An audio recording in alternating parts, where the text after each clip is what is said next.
অনেক দিন পর আবার ভিডিও নিয়ে চলে আসলাম। দেখতেই পাচ্ছ আমাদের এখানে কিরকম ঝড় বৃষ্টি তুফান হচ্ছে। তোমাদের ওখানেও হচ্ছে কিনা জানিও।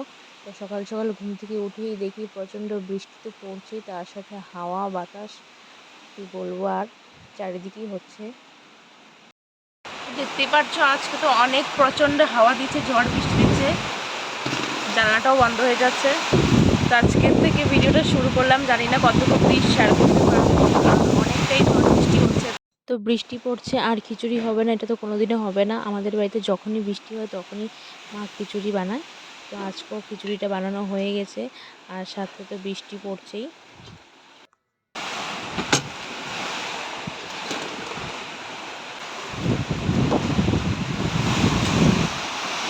জানলা বন্ধ হয়ে যাচ্ছে বারবার।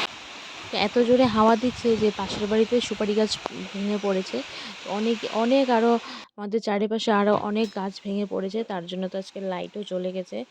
জানি না আরও ভিডিও দিতে পারবো কি না, কারণ কারেন্ট নেই সকাল থেকে।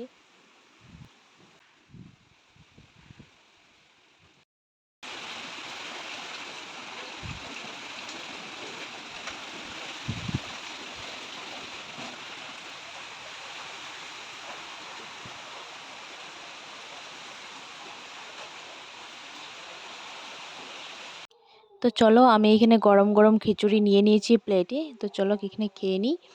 তো আজকে অনেকটাই ঠান্ডা ঠান্ডাও আছে, তো ভালোই লাগছে খিচুড়িটা খেয়ে। তো তারপর আমি খিচুড়ি খেয়ে স্নান করে চলে এসেছি। বৃষ্টিতে কমার কোনো নামই নেই, বৃষ্টি তো পড়ছে বৃষ্টি। তো চলো আমি এখানে ভাতটা বসিয়ে দিই। তো আজকে এখানে আমি বৃষ্টির জল দিয়ে ভাতটা রান্না করব। বৃষ্টির জল দিয়ে রান্না করলে না অ্যাকচুয়ালি চালটা আর কি অনেকটা ঝরঝরা থাকে, তার জন্য। তো এখানে দেখতে পাচ্ছ আমি চালটা ধুয়ে নিচ্ছি দুয়ারে বসে, কারণ যেহেতু বৃষ্টি পড়ছে তো বাইরে গিয়ে ধোয়াটা সম্ভব না, তার জন্য।